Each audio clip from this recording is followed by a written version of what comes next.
Baik, Assalamualaikum warahmatullahi wabarakatuh. Selamat siang Bapak dan Ibu warga belajar dimanapun Bapak dan Ibu berada.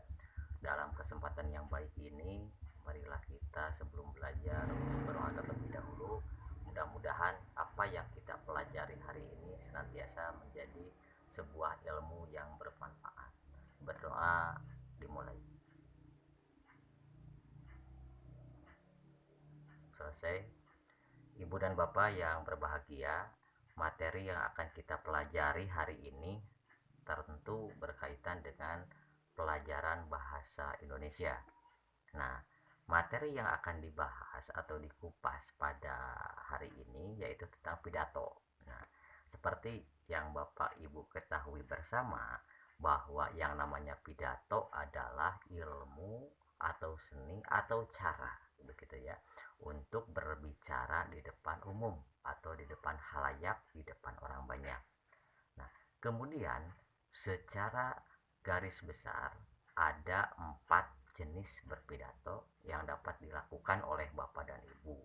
Yang pertama ada cara atau jenis impromptu.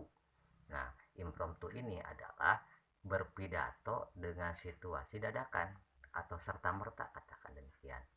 Dadakan tersebut biasanya seseorang diminta untuk memberikan pidato, bisa dalam bentuk sambutan atau apapun itu, ketika ia berada tanpa persiapan terlebih dahulu.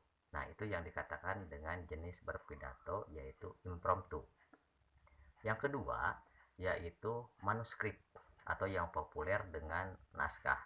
Biasanya ini pidato tentang kenegaraan gitu ya. Contoh Pak Presiden membacakan teks pidato sesuai dengan naskah yang sudah disiapkan oleh tim ahlinya. Itu yang dikatakan dengan manuskrip atau sistem naskah begitu ya. Kemudian yang ketiga yaitu memoriter. Ya, memoriter atau yang populer dengan istilah menghafal. Nah, seseorang yang akan berpidato sudah tahu waktunya, sudah tahu temanya sehingga ia bisa menghafalkan teks yang sudah disiapkan sedemikian rupa. Namun biasanya kalau teks menghafal itu seseorang akan terpaku pada teks yang akan berpengaruh pada pandangan yang tidak fokus gitu ya. Seolah-olah pemikiran kita, bayangan kita, mata kita tertuju pada sebuah teks yang sudah dipersiapkan. Itu kelemahannya. Kemudian yang terakhir adalah ekstemporan. Nah, kalau ekstemporan ini ya berkaitan dengan menyiapkan catatan kecil begitu ya. Catatan kecil yang memuat garis-garis besar yang akan dibahas dalam pidato tersebut. Nah, ini ada catatan tapi bukan teks secara keseluruhan, bukan begitu ya. Dengan kita menyiapkan garis besarnya saja yang akan disampaikan. Kemudian secara umum maka pidato memiliki tujuan sebenarnya, memiliki tujuan baik yang umum maupun yang khusus. Namun kita simpulkan saja untuk tujuan dan fungsi pidato di sini. Yang pertama adalah untuk memberikan informasi sehingga seseorang berharap apa yang disampaikannya dalam sebuah pidato itu bisa memberikan informasi yang positif yang dapat dicerna atau dipahami oleh orang yang ada di hadapan kita begitu. Itu yang memang harus dipahami adalah menyampaikan informasi secara jelas, secara runtuh dan mudah dipahami. Kemudian yang kedua adalah untuk mempengaruhi orang lain. Nah, ini fungsi atau tujuan yang istimewa dari sebuah pidato. Biasanya seseorang itu akan berusaha mempengaruhi orang lain sehingga percaya pada kita yang sedang berpidato bahwa kita itu memang benar mengucapkan hal-hal yang dapat dipahami begitu. Sehingga pemikiran mereka secara tidak langsung akan terdoktrin untuk memahami dan menyenangi apa yang kita sampaikan. Nah, itu yang dapat mempengaruhi orang lain. Berkaitan dengan yang terakhir, yaitu tujuan pidatonya untuk menghibur. Biasanya Bapak dan Ibu ketika menyimak seseorang yang berpidato monoton atau tidak ada lekuk intonasinya kan bosan begitu ya. Apalagi ya apakah boleh Pak diselingi dengan humor? Boleh. Boleh ya. Humor yang wajar dalam sebuah pidato boleh. Boleh.